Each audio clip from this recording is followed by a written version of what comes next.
You think that we're extorted today with the threat of nuclear weapons? What happens when they actually go boom? I mean, and then they say, oh, you really want to come after us? We might be able to go boom again. Welcome to the Iran Breakdown. Let's break it down. Welcome to the Iran Breakdown. I'm your host, Mark Dubowitz. If you know me, you know I live and breathe one mission: stopping a nuclear Iran and ending the Islamic Republic. Back in 2018, the New York Times put it this way, quote, Mark Dubowitz's campaign to draw attention to what he saw as the flaws in the Iran nuclear deal has taken its place among the most consequential ever undertaken by a Washington think tank leader. That was an excerpt from a New York Times hit piece on me that blamed me for President Trump's decision to withdraw from the Obama-Iran deal. They had to print a major correction to the piece, by the way, because it was riddled with so many errors. A year later, The Atlantic dubbed FDD, quote, DC's ground zero for research and policy recommendations aimed at highlighting and fixing what Dubowitz saw as the flaws in the nuclear agreement. Even Tehran took notice. In 2019, the Islamic Republic sanctioned FDD and me personally, accusing us of being the, quote, designing and executing arm of the U.S. administration on Iran policy. Guilty as charged. Why? Because a nuclear Iran isn't just a threat, it's the threat. The regime's race for the bomb is the most dangerous challenge coming out of Tehran. In this episode, we break down why. Joining me today is someone who knows this file inside and out, FDD's Rich Goldberg. When it comes to Iran's nuclear program, Rich matches my obsession step for step, and maybe even outpaces me. Rich served in the National Security Council as the Director for Countering Iranian Weapons of Mass Destruction.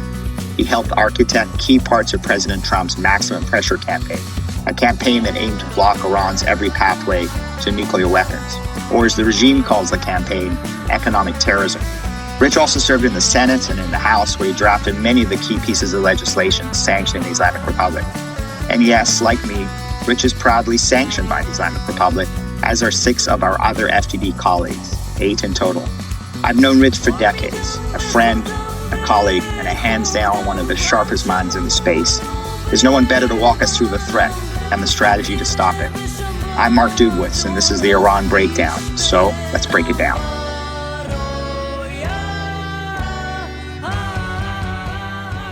Rich Goldberg, great to have you on the podcast. It's great to be here. I feel like we know each other, and now we're on a podcast together. It's amazing. Well, it's amazing. I mean, it occurs to me, Rich, I think I've known you almost 2 decades. I worked with you on Iran policy, beginning when you were a young staffer working for then Congressman Mark Kirk, and then obviously in the Senate, where you're working for Senator Kirk, and then Rich worked in the White House as the director in charge of countering Iran's nuclear program. So big jobs. Also, think you took some detours as chief of staff to Governor Rauner of Illinois, and obviously served our country with distinction in the U.S. Navy. So, first of all, thank you for your service.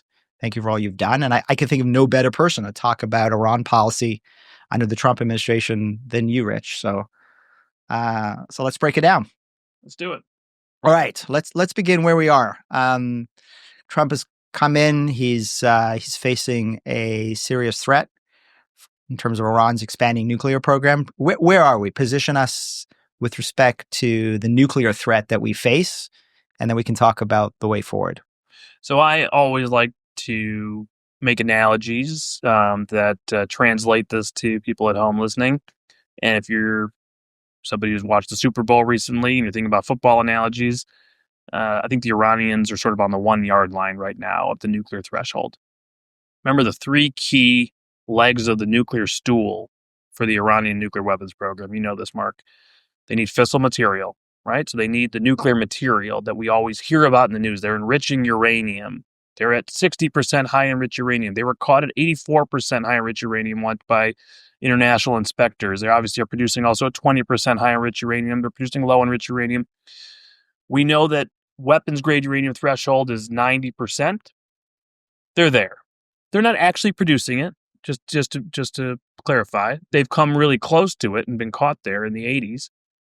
But understanding that with all the advanced centrifuge technology that they have developed and deployed over the last 4 years, they have reconfigured those centrifuges, put them into what we call cascades, and designed their ability to produce weapons-grade uranium when they choose to do so. That's my view. I think they've proven to us the technical capacity. And if you look at some of the estimates that are out there of how long it would take them to take their current stockpiles of 60%, 20%, and move to that 90% to have enough fissile material for one bomb's worth, we're talking about a long holiday weekend. And then you add on days and weeks after that to get 2 bombs worth, 3 bombs worth, 4 bombs worth, and so on. And so from the fissile material threat, it's sort of in the rearview mirror. There was a time in which we would say, oh, they just have this much stockpile. They don't really know how to get to weapons grade. They're still working on it. They're still doing R&D on advanced centrifuges. I think that time has come and gone, and we should talk what that means prospectively for any sort of arrangements that you would negotiate with them, because it changes the dynamic fundamentally. But that's one leg of the stool. Second leg of the stool, delivery systems, right? If you had a nuclear weapon, how would you deliver it? Well, they have ballistic missile, they have cruise missiles capable of carrying nuclear weapons, and they've proven that they know how to use them, and they will use them, in fact. And twice last year, we saw them use ballistic missiles against the state of Israel for the first time in history. So the delivery systems are there and continue to be tested. And by the way, we know that they have a space launch vehicle program that's a cover for an ICBM program, Intercontinental Ballistic Missile Program. They're working on the delivery system not just to hit Israel or Europe. They want to hit the continental United States. The Defense Department, our intelligence community has been telling us that for years, and they continue working towards that goal. So the material, they are already there. Delivery system, certainly against Israel, against Europe, is there, soon to be potentially against the United States. And then the last question is the weapon itself, right? That's the part that we've never been able to say, gotcha, you're doing the weapon. We had the intelligence community telling us that they halted the formal weapon program back in 2003. We had evidence from the International Atomic Energy Agency showing that at least it went on in different ways through 2009. The nuclear archive that the Israelis found, the Mossad brought out of Iran back in 2018, shows us details, and then some of these sites that the UN has tried to get into and has taken soil samples to at certain places, finding evidence of nuclear material, all sort of has alarm bells going off saying, we think something's still happening somewhere, but nobody can say, here it is, smoking gun, you're working on the weapon here.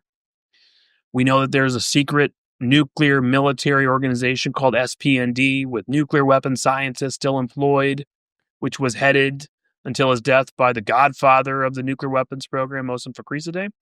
Well, we haven't been able to say you're doing weapon work. And the IC, the intelligence community, never changed its position since 2007 that the program had halted and there was no formal weaponization activity going on until recently.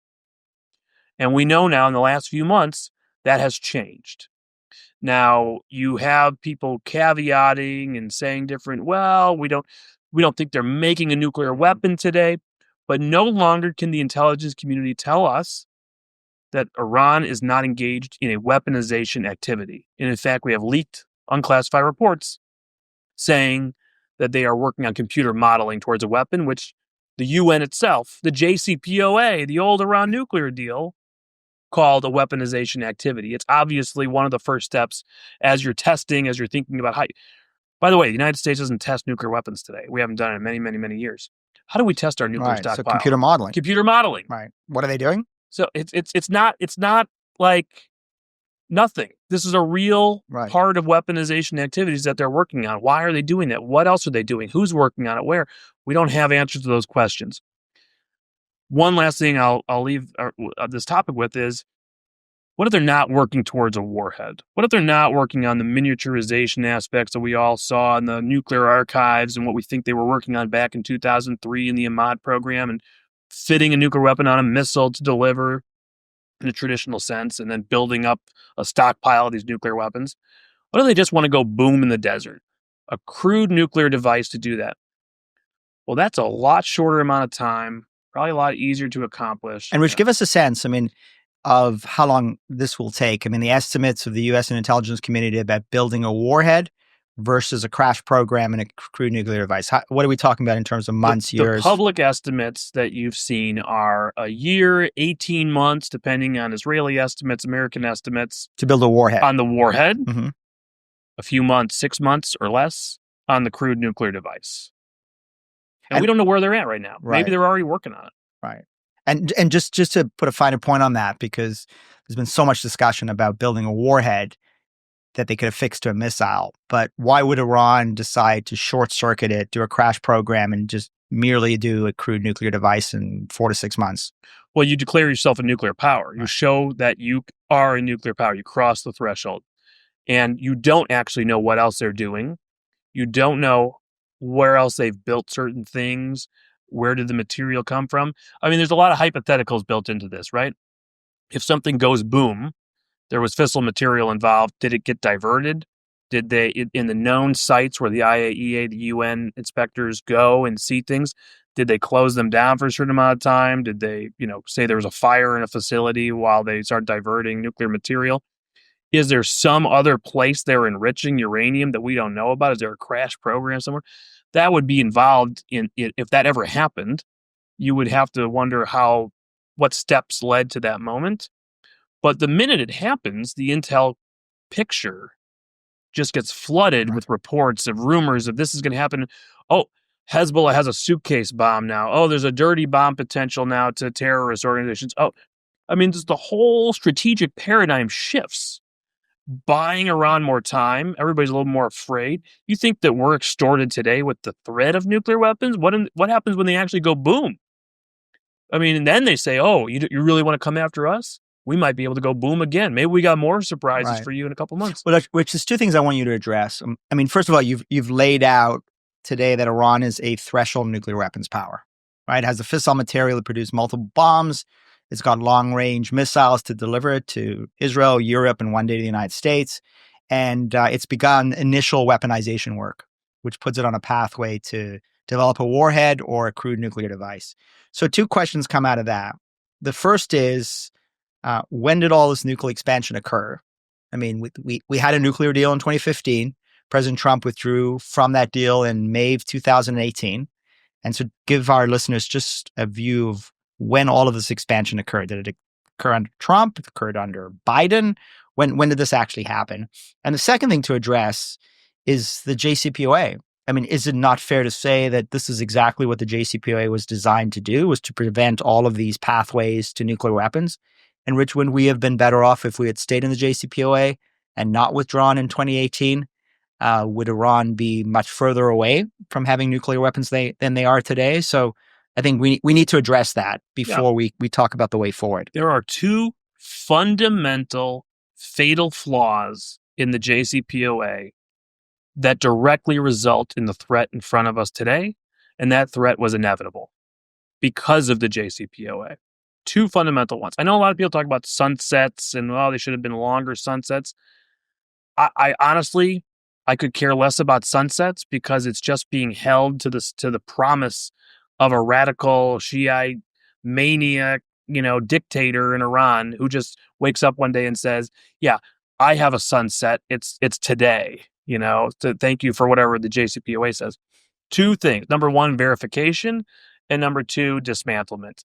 Neither occurred. The first thing you would think in a business negotiation, in any negotiation, is to say to the other party, show me everything you got. Declare your program. I want maximum information on everything you currently are doing and have done so that I know if you're making a concession.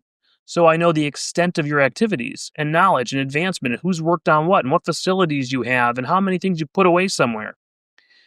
They never came clean in the JCPOA. They never were forced to declare all their past nuclear weapons activities and show a chain of custody from 2003 onward to 2018. In fact, when you see satellite imagery emerge in 2018 of sites, unexplained warehouses with containers being moved out of buildings, soil being thrown up and down to try to hide things from inspectors, multiple other sites inspected in 2019, 2020, showing the presence of nuclear materials completely unexplained, yet somehow we think tracing back to that nuclear weapons program, you have a fundamental breakdown in verification, which means anything they assured us in JCPOA, anything they conceded or said there's a restriction, You have no idea of knowing if it's a restriction. So when then Secretary of State John Kerry was lead negotiator for the United States on the JCPOA,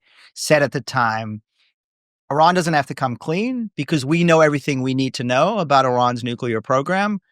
What's your reaction to Kerry's John assertion? Kerry did not know that there was a secret nuclear weapons archive sitting in a warehouse in Tehran.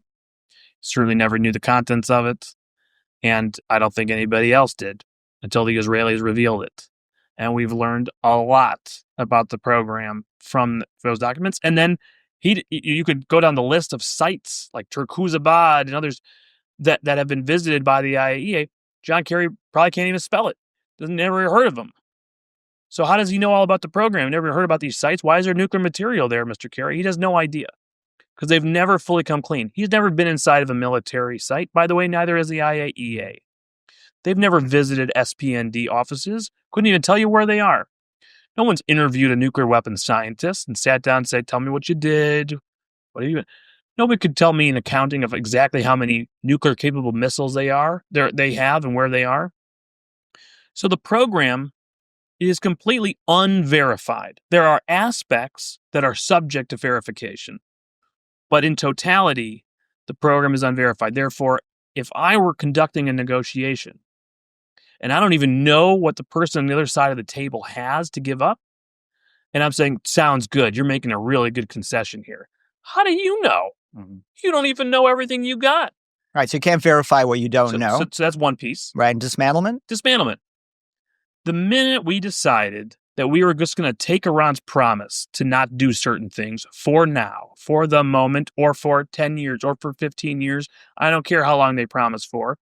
If you allow them to keep R&D on centrifuges, if you allow them to keep facilities open, they will just wait around for that moment where they turn a key and they whip it back out, and then they deploy more advanced centrifuges, and then they figure out, and then they can just enrich uranium.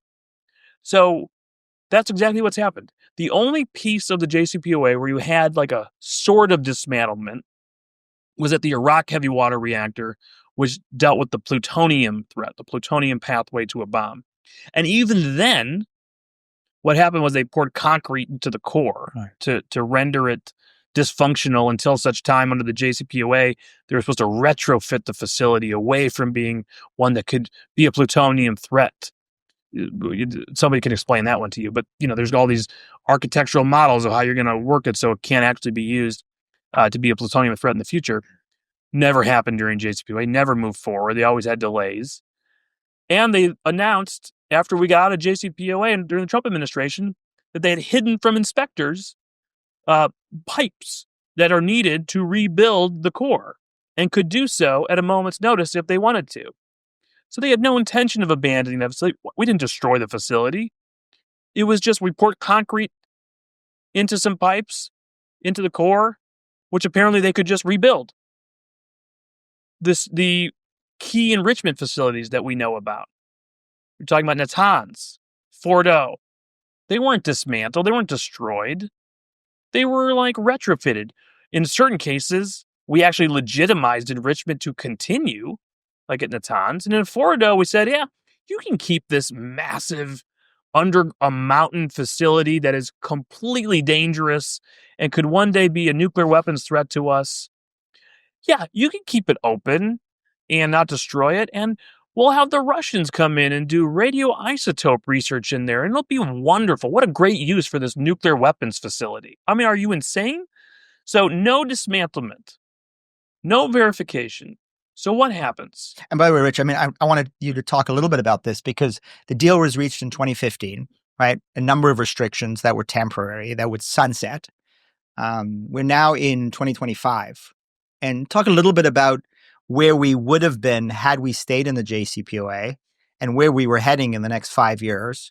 And if you could also talk about the other side of the deal, because a lot of folks focus on nuclear physics, but they forget about the economic sanctions relief side of the deal and the tens and hundreds of billions of dollars that Iran would otherwise have gotten as part of the deal.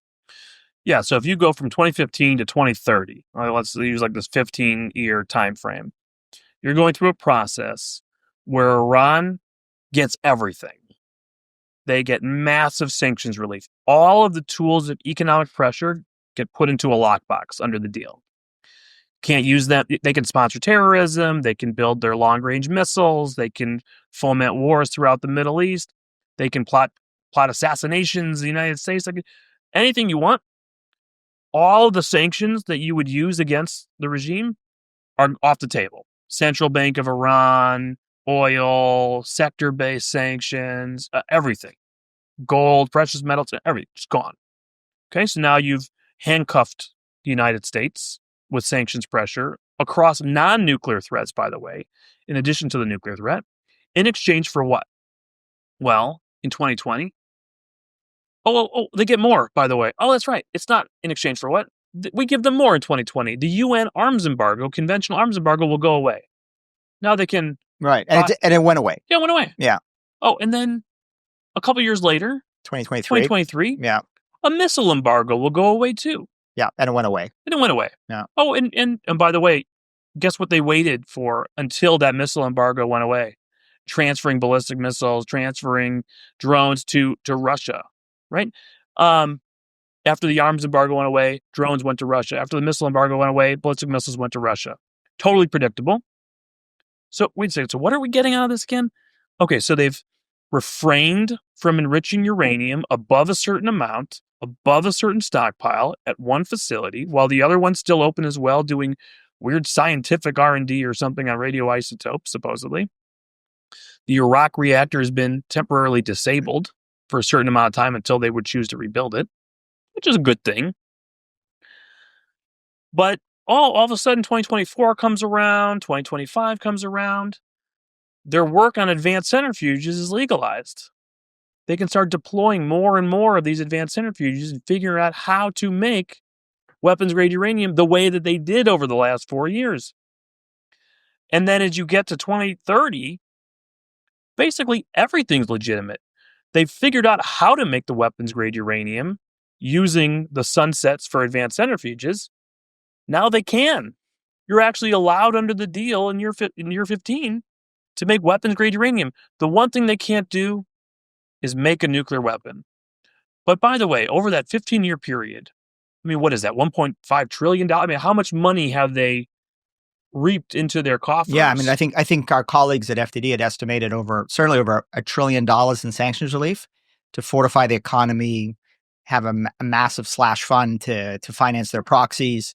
So basically, just by being patient, taking patient pathways to nuclear weapons, they get a massive economic windfall, and you end up in 2030, essentially where we are today, except for the fact that today, the economy's on its knees, the rial is collapsed, has lost like 99.99% of its value since the revolution. And what does Yemen look like in 2030 under that deal? What does Syria look like? What does Iraq look like? What does Gaza look like? What are all these places? Totally entrenched. The region is owned by Iran that's very wealthy. The missile program has advanced unfettered. Can't do anything about it. They probably have ICBMs at that point. And they know how to make weapons-grade uranium. So, Rich, let me ask you this, because I remember, I mean, we spent a lot of time criticizing the JCPOA. You spent a lot of time advocating for President Trump to withdraw from the deal. You and I remember writing a piece in the first week of the new Biden administration, and it was advice to our friends in the Biden administration, to Jake Sullivan and Brett McGurk and others who were coming in about a new Iran policy. President Biden obviously had spent a lot of time on the campaign trail criticizing maximum pressure, saying that the maximum pressure campaign of President Trump had failed and that he would come in with a new policy. So talk a little bit about what that policy became and what we had advised them to do, which clearly they decided not to do, and really what happened in 4 years under President Biden to Iran's nuclear program. We end 2020 with Iran basically broke from an accessible foreign exchange reserve perspective, right? On the verge of a balance payments crisis. They're running low on cash. Down to what, their last $4 billion? $4 billion of accessible foreign exchange reserves. Right. Oil exports, that's a moving target. Let's call it 300 to 500,000 barrels per day, which is mostly illicit. Down from It had gone down all the way to, let's say, 100,000, 150,000 at some point. Bounced a little bit back up. Now, there is a COVID impact going on. Granted, you assume that as you come out of COVID, there might be a little bit bump up. But if you have active enforcement of sanctions and the Chinese still fear you and all, it's not bumping up that much. This is where it's plateauing. And by the way, a lot of it is illicit oil that we saw in press reports going to Syria with IRGC smuggling. It wasn't the general. But bottom line is the economy's on its back. It's on its back. Right. And by the way, Soleimani's been killed in the past year. Fakhrizadeh has been killed in the past year. You have not seen the program jump on the nuclear side throughout the year. Very interestingly, we go back to one of your previous questions. In 2019, when President Trump halted oil sanctions exceptions for countries that were importing Iranian oil and tried for the first time to drive Iranian exports towards zero and succeeded, we saw the Iranians for the first time violate the JCPOA in response because they realized, oh boy, this is not good.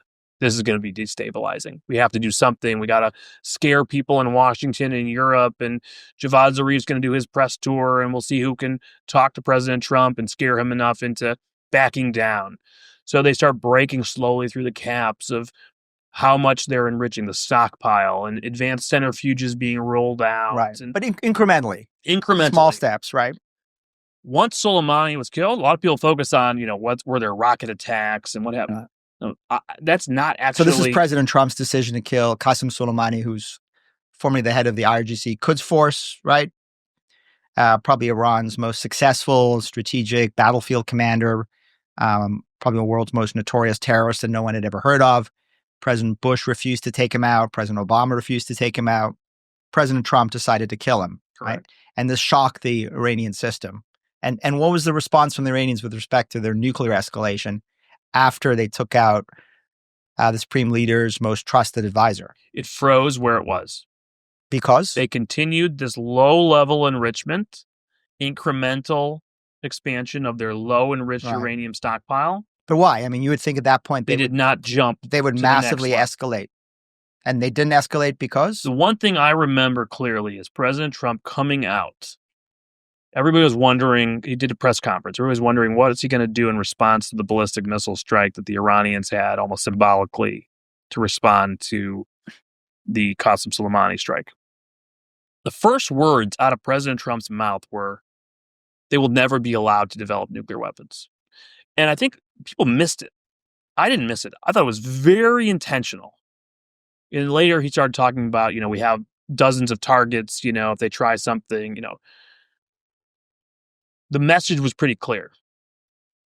I'm willing to go after Soleimani. You escalate on the nuclear program. You threaten us. We have your sites. We know where they are. Right. We can destroy them, and we will. And my recollection at the time, they did not escalate. They did not escalate to a point where they would trigger that red line. Right. They didn't go to 20% high enriched uranium. They certainly didn't go to 60% high enriched uranium. They weren't caught making uranium metal key components of a nuclear weapon. They didn't throw the IAEA out of facilities or withhold videotapes. Oh, when they did all of those things that I just said? Starting in 2021, when Iran's on its knees, and you and I wrote a piece and said, please, please, please, understand you are inheriting just a historic amount of leverage. This is advice to President Biden. Correct. See how I go full circle here. It takes a while. We'll be kept back. And we said, don't squander this. Add to it. Use it. Get everything that President Trump would have gotten out of it. Surprise them. I know Joe Biden said he wants to go back to JCPOA during the campaign. It would be a disastrous idea. Do not signal that. Go harder on pressure. Use the pressure. Get all the concessions we can now. They didn't do that. Well, in effect, do what they then promised they would do, which is negotiate a longer, stronger and broader deal. Right. But of course, negotiating a longer, stronger and broader deal requires leverage. And your point is they were diminishing leverage as they were demanding a better deal. Now, my perspective on this is that they ended up with like a split personality, where half the administration wanted to just go, full on appeasement. Let's be the first to go back to JCPOA. That's what the Iranians are demanding. And then they'll come back into compliance. Let's just lift all the sanctions and show that we're there. And the other half were like, "No, I think this is a lot of leverage and maybe we can get something out of it. So we'll say we want to go back to JCPOA. We won't go heavily on enforcement, but we won't relieve any sanctions." And you end up in this muddle. And of course, they appointed like the appeaser in chief, in my view, and Rob Malley to be the special envoy. And every single, and what do the Iranians do in response? It's like so predictable. It's just outrageously predictable. Well, in fact, it was predicted. We predicted. That's right. It is predictable. We said if you offer appeasement in response, they're going to escalate. Because that's always what they do. They push until they see if anything pushes back. Right. They sense American weakness, they escalate. Yes. They feel American steel, they stop. So what do? They go up to 20% in January during the transition. Biden comes in, does nothing. Says, no, we're going back to JCPOA. We want a deal. Kumbaya. They go up to 60%. What do? We tell the Europeans, don't even censure them at the IAEA. Stop what you're doing. Appeasement across the board. Just, tell them we love them. We want to go back to JCPOA. Kumbaya. They're found doing, manufacturing uranium metal. They're limiting IAEA access. They're doing all these things. No consequences. No economic consequences. Quite the opposite. We start loosening restrictions. You start seeing oil exports starting to rise in a very considerable way. More than you would account for just some coming out of COVID boom, like a very significant rise in exports that's due to non-enforcement of sanctions and the Chinese understanding they can get away with it. We're loosening bank accounts to pay for more things, humanitarian channels being loosened to have more transactions that could be under the cover of humanitarian trade. Because who's going to be opposed to humanitarian trade if we just call things humanitarian trade? Now we're able to give you more things, Iran. So these are the billions of dollars released in frozen oil funds. Well, this is before that. This is just allowing them to make debt payments out of oil funds and do, just pay for things more and process more transactions that maybe otherwise wouldn't have been done during the Trump administration. None of it works. They try to do a mini deal that the Russians helped them broker in 2021 into 2022, an interim, nuclear deal. That falls apart right around the invasion of Ukraine, where the Russians sort of pulled the plug on it at the time. They wait out a couple of months. Oh, what's going to happen? Hey, let's go. You know what? It's okay. You're sending drones to Russia now to use against our Ukrainian allies. We want to pay you for it, actually. Let's do a worse deal than the JCPOA even. They go to the table in late summer of 2022 and offer the JCPOA minus, which is to say, by this point, Iran has been racing forward in its nuclear enrichment capabilities and production of enriched uranium. That the breakout timeline that we always talked about, right? Breakout timeline. How long would it take for Iran to produce enough weapons-grade uranium for one nuclear device? Had gone from, the year under JCPOA. At this point, I think it was down to 6 months. It was getting to like a 4 to 6 month window. I mean, today it's a long weekend, as we talked about. But at the time, in 2022, it was still around 6 months. So we started seeing reports that the breakout time under the deal being offered by the Biden administration would be about 6 months. I was like, well, how is that possible? The JCPOA was a year. You're now saying there's a deal on the table for 6 months. Yeah, because they weren't going to require a single centrifuge that had already been manufactured and deployed be dismantled. They just let them put them in a locker for the time of the deal, which means you have to account for that capability that's in storage. They could still, if they wanted to, break the seal, bring the centrifuge out, install them, and in 6 months have your bomb, at least, or a bomb's worth of uranium, at least. And then we say, we'll give you more sanctions relief than you got under JCPOA. All of the new sanctions that the Trump administration had put on after leaving the JCPOA, we'll take those off too. So now you're actually getting all the JCPOA sanctions relief plus. And there was a negotiation to remove the IRGC, the Revolutionary Guard Corps, from the terror. You remember, Mark, we put a whole campaign on this to say, this is crazy. Gold Star families were writing letters to President Biden, please don't do this. Why would you take the IRGC off the terror? Now, he relented on that under heavy pressure and congressional votes and Senate votes. It was pretty clear to him that he was going to pay a price in the Senate if he went there, and he took it off the table. But they look, by the way, let's be honest, they also look for ways to still give sanctions like to the IRGC on an economic sense, and one of their largest conglomerates were going to get sanctions relief. So it wasn't like they weren't giving IRGC sanctions relief in the deal. Didn't matter.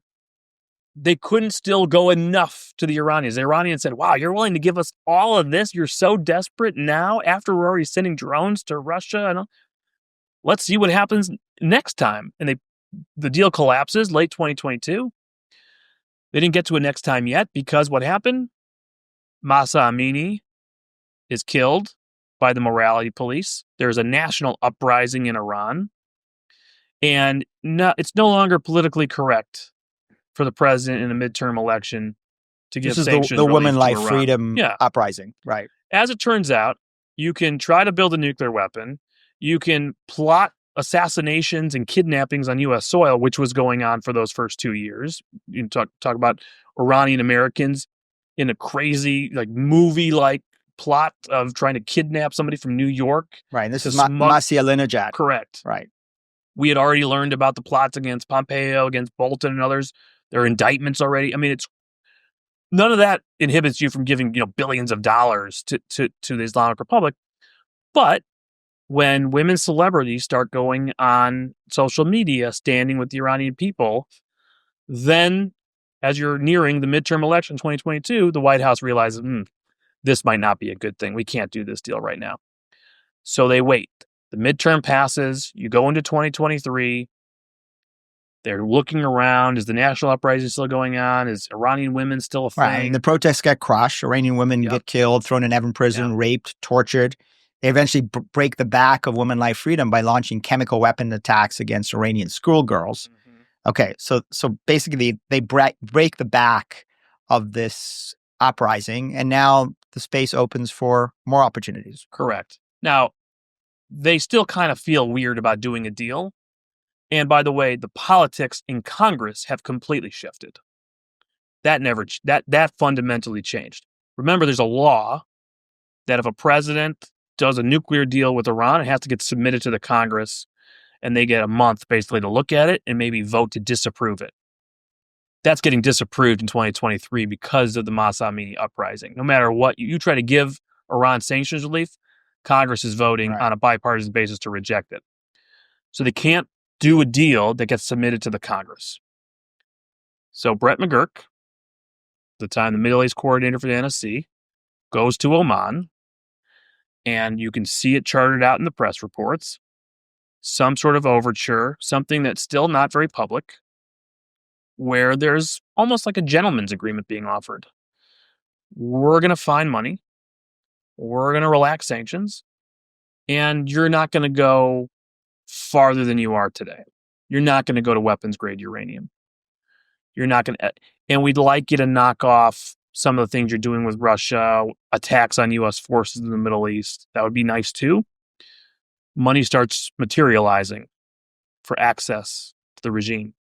$10 billion in Iraq that had been tied up under U.S. sanctions for years suddenly becomes available, transferred to Oman, available for what the Biden administration says, humanitarian transaction purposes. We do a hostage deal where we pay $6 billion for 5 hostages in Iran. Has anybody ever heard of that as a ransom? It's crazy. $6 billion, $1.25 billion per person. Like, that's nuts. That's not a hostage deal. That's a way of packaging more money moving for the regime's access.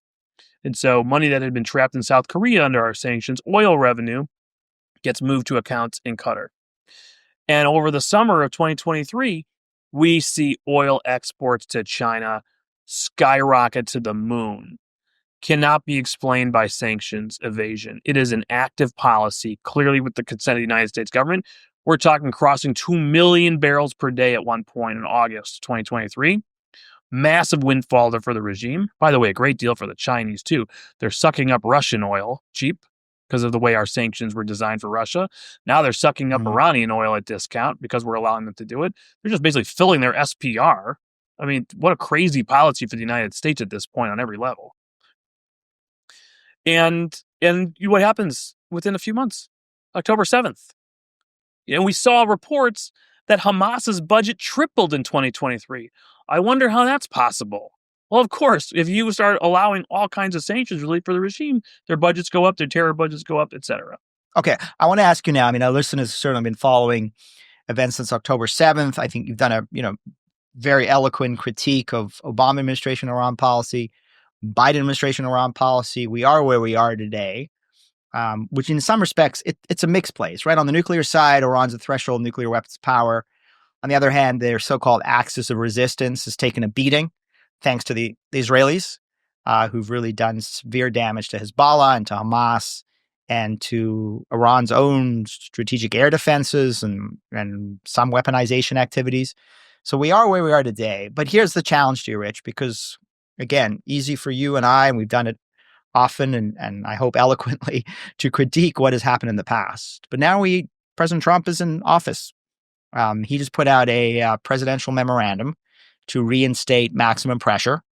And we've seen some of that already taking place, some of the enforcement actions under that. So it's clear we're going to get more economic pressure, hopefully a return to what President Trump did in first-term Trump. But he is facing an Iranian nuclear weapons program that is at the cusp. So where do we go from here? So I think there's several things going on here. Number one, this is still the same president who killed Qasem Soleimani. He's still the same president who talked about having all kinds of sites in Iran and that the regime was clearly afraid of crossing nuclear red lines. It would be, I believe, a grave mistake for the regime to cross nuclear red lines, believing that they think better, that they think this is a different president, that he won't act or something won't happen. So there is a credible military threat, in my view, always attached to President Trump being president, particularly towards the Iranians, because he proved to them that he maintains a credible military threat if they cross red lines that he perceives to be a threat to the United States and our interests. Plus, but let me stop you there. But here's a big plus. Here's a big plus. Okay. Even if you said, "Oh, I'm not sure," or if I'm in Tehran, well, I don't know. I saw this news report and I saw this leak and I saw this statement, and I'm going to assign a 30% chance, a 20% chance that maybe he would use force. Okay. And I don't speak for the president. I don't speak for the White House. This is my own view analysis. They have no strategic air defense today. You taking that chance? You really going to take that chance, either with the Israelis or the United States? You're going to cross red lines? And by the way, not just nuclear red lines, other red lines? Knowing that you have no strategic air defense, the Israelis have wiped it out, and clearly you can try to get the Russians to replace the system. You can try to, remanufacture one of your knockoffs of the Russian systems. The Israelis clearly have shown they can just take it out again. Really? That seems like a high-risk calculation for the supreme leader. Now, maybe he would. He'll pay a price. We'll see. Can't predict the future. But you have to have a credible military threat in the back. You don't have to talk about it. You don't have to threaten it. It doesn't have to be what you lead with, right? I mean, the idea of speak softly and carry a big stick, I think actually is appropriate. And it actually is sort of how I see President Trump speak about things and conduct himself. He can say he would like to have a good relationship with Iran. That's appropriate. We should want to have a good relationship with Iran. It should break our hearts. We don't have a good relationship with Iran. It's crazy. It's unnatural. The people of Iran are pro-American. We know that. They want to have a good relationship with the United States. Their regime is completely detached from normalcy. And they do crazy radical things. And if they were to change and not be crazy radicals and try to produce nuclear weapons and sponsor terrorism and try to kill the president of the United States, perhaps we would have the normal relationship. We should aspire to that. We should let the Iranian people know that is our aspiration. While, by the way, you sign a national security presidential memorandum, his second, NSPM2, the first one was just organizing the National Security Council. The second one was declaring maximum pressure on Iran. And in that document, he is stating it's the policy of the United States to prevent Iran from getting a nuclear weapon and from extorting us with nuclear extortion by being on this threshold status and continue to shake us down and threaten us in non-nuclear ways while threatening that they could be a nuclear weapon power. Like, can't allow that to happen. Diverting our resources, keeping us bogged down in endless wars in the Middle East that they're starting, right? We can't allow that to happen long-term for our national security. And by the way, God forbid they actually got the weapon with long-range missiles, right? Can't allow that to happen. He's articulated the exact right policy. He's told the Secretary of State, the Secretary of the Treasury, to turn on every light switch of sanctions pressure they can find. Anything that's been turned off by the Biden administration, turn it back on. Any money that was opened up, close it. Oil that's been allowed to freely flow to China, shut it down, right? He's told the Attorney General in this order, I want you to crack down on all the Iranian influence networks in the United States, all the cyber attacks against us, all the assassination plots, all the terrorism plots that may be going on. Crack down on whatever they're doing in the U.S. and use all your tools to find their cash, freeze it, make available for victims of Iranian terrorism, and use your tools to impound the cargoes on the high seas, if possible, in addition to what our sanctions do. I mean, these are big. Told Secretary of Commerce, turn on every light you can on export controls. I mean, we're using all the tools of economic coercion here to try to recreate on steroids the trajectory we were at 2019, 2020. By the way, that's going to take a little bit, but it's already having an impact. I mean, the minute he signed that order, you saw the real start to crater. Now, it needs to be a constant campaign. You and I know this about sanctions, right? A lot of this is narrative economics. A lot of it's psychological to the market, but also actual action and concrete action. Non-enforcement is sanctions relief. We know that. And if you have every couple of weeks something happening, a warning to the market, a sanctions target, real action taken against the Chinese, and looking at who are the state-owned enterprises in China that might be one or two steps removed from the entities that they think we can't get to that are actually involved in the import of all this illicit cargo, you start creating real crushing pressure on it. I mean, Rich, I would add, I think it's very interesting that, you talked about the rial, the Iranian currency, and the rial dollar exchange rate. Eve of the Islamic Revolution, 1979, 46 years ago, 70-1. After JCPOA 2015, I remember roughly around 35,000, 38,000 to 1. It is now approaching 1,000,000 to 1. It is remarkable. And that is, as you say, it's an expectation from the currency market that more and more pressure is to come. So the regime is facing this economic pressure. They are seeing their currency melt down. And now they're going to do what the regime always does, which is they believe they can rope-a-dope President Trump the way they rope-a-dope many American presidents, pull him into negotiations, prolong those negotiations, and in doing so, relieve the economic pressure, get some kind of deal, JCPOA plus, agree to some temporary restrictions. President Trump calls it the greatest deal ever negotiated. This time around, he submits it to the Senate for ratification as a treaty. Republicans line up, as they often do, in favor of President Trump's initiatives. So he gets 53 Republicans. 14 Democrats decide to join Republicans because they'd rather have this deal than war. So it's 67, 70 senators ratify the deal. It's a treaty with Iran. Now Iran has a treaty. Much more difficult to withdraw from a treaty than from an executive agreement. Iran gets massive sanctions relief. The Iranian nuclear crisis ends. The Iranians wait out President Trump. In 4 years' time, they hope they'll get a Democrat who's not willing to use American power, or they get an isolationist Republican who doesn't want to confront Iran. Game, set, match. Iran, Israel is done. Israel's military option is over. And Israel will now face a richer, empowered Iran that, again, is going to just take patient pathways to nuclear weapons and wait till whatever restrictions are put in place disappear. I worry about that scenario. Do you? I don't. Good. I don't. There's a lot of straw men built into that hypothetical, starting with the fact that I don't think Donald Trump is naive or stupid. And I think he's pretty clear-eyed about what the Iranians would want to get out of a negotiation and what the bottom lines are for what a good deal, whatever that might be. Yeah, well, let's go there. What does a good deal look like in your eyes? Like, what are the bottom lines with respect to in the nuclear the nuclear realm? So I go back to my criticism of JCPOA. I think this is, and remember, this is a deal that the president has called the worst deal ever, right? I mean, he believes that. He says it over and over again. One of the worst deals ever made. I agree with that. What did I say the two clear deficiencies, fatal flaws of the deal were? Verification, dismantlement, and dismantlement. Okay.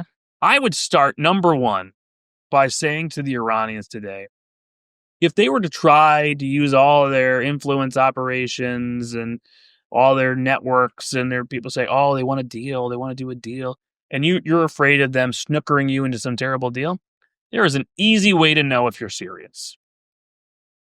Provide us information about your program. Here's the list of things that we need from you to have a serious negotiation.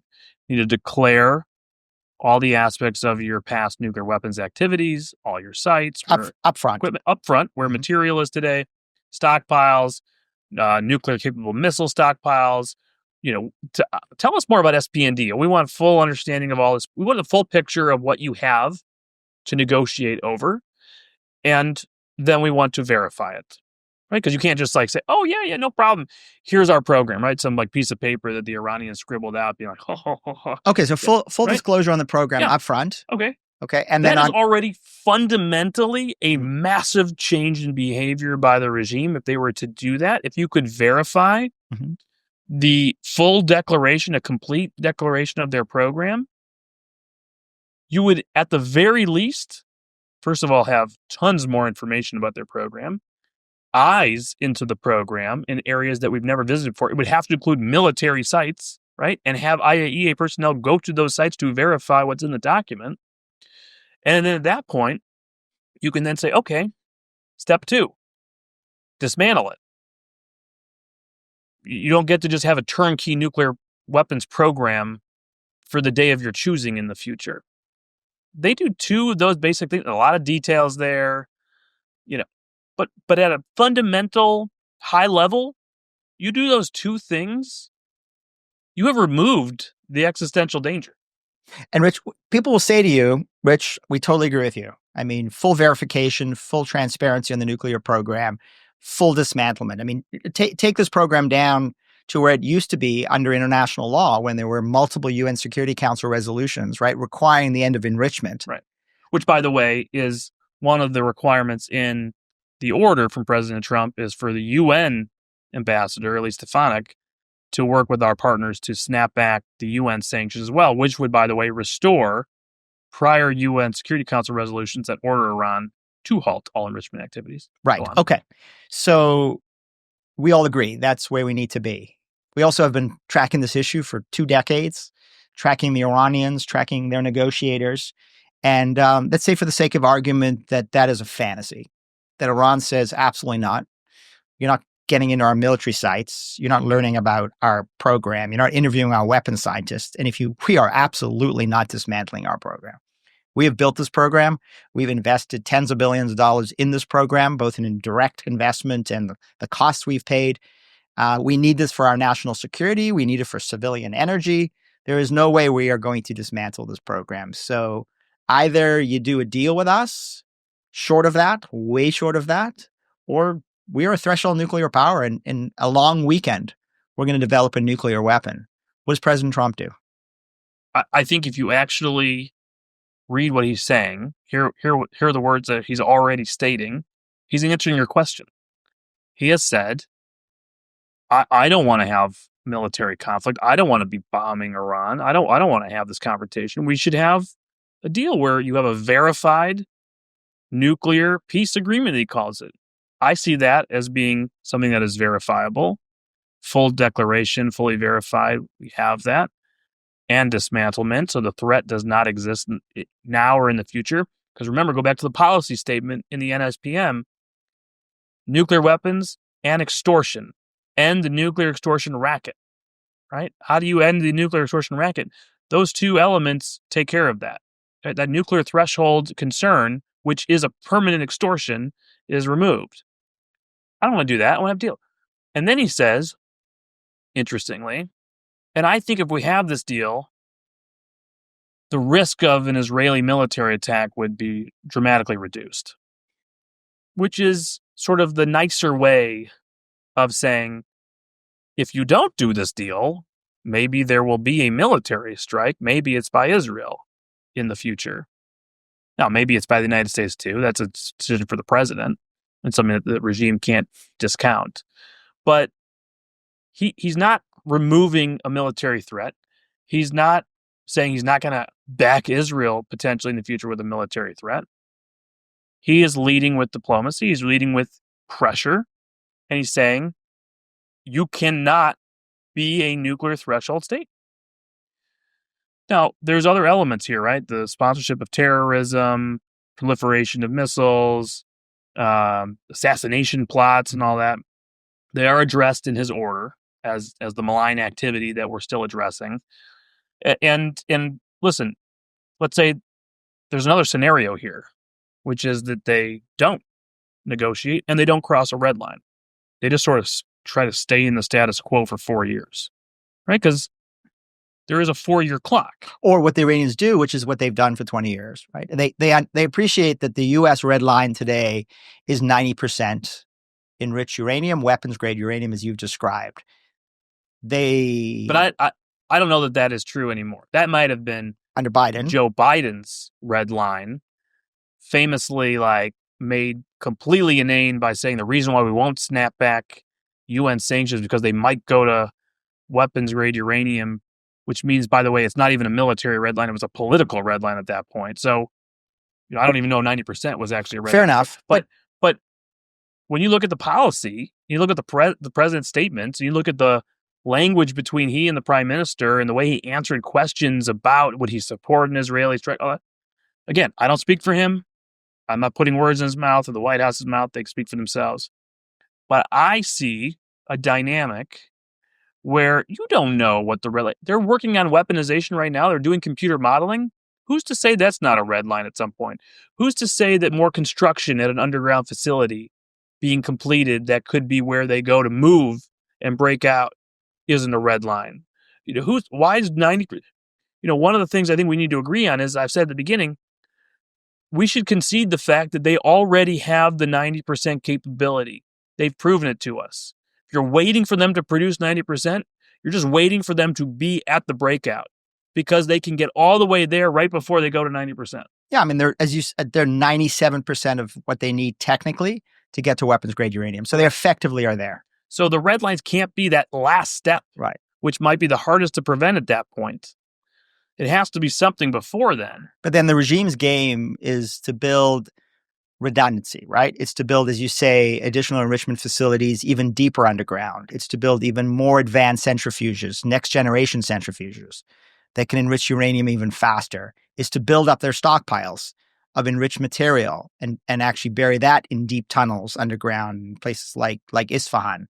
It's to have the weapons scientists working on warhead design, but doing it in a way where they can pretend that there's some dual use civilian purpose for this, right? And create a big debate between the U.S. and Israeli intelligence community over, are they really working on weaponization or not? I mean, this is the game. This is exactly how they played it. By the way, going 3 years of not having eyes at a centrifuge manufacturing plant is crazy.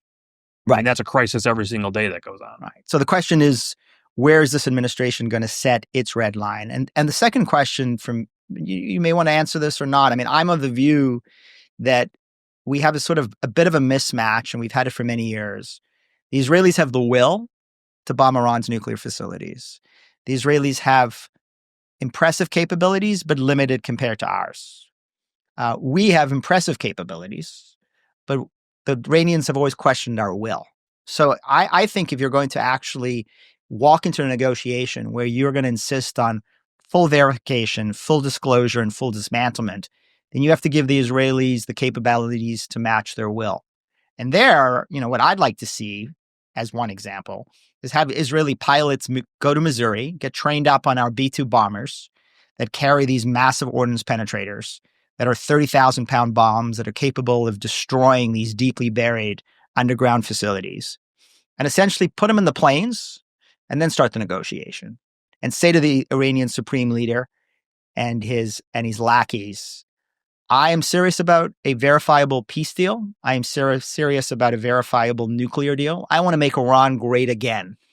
But if you don't, and you don't comply, then the Israelis now have everything they need. They have the will. They've clearly demonstrated that. And now they have all the capabilities to destroy your nuclear program.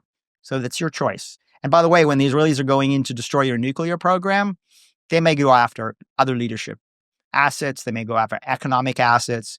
At the end of the day, you may be left without a nuclear program and a regime. Now let's negotiate. Listen, I think that they clearly know that President Trump has the will. If they don't, it's a miscalculation. They know we have the capability. They know Israel has the will.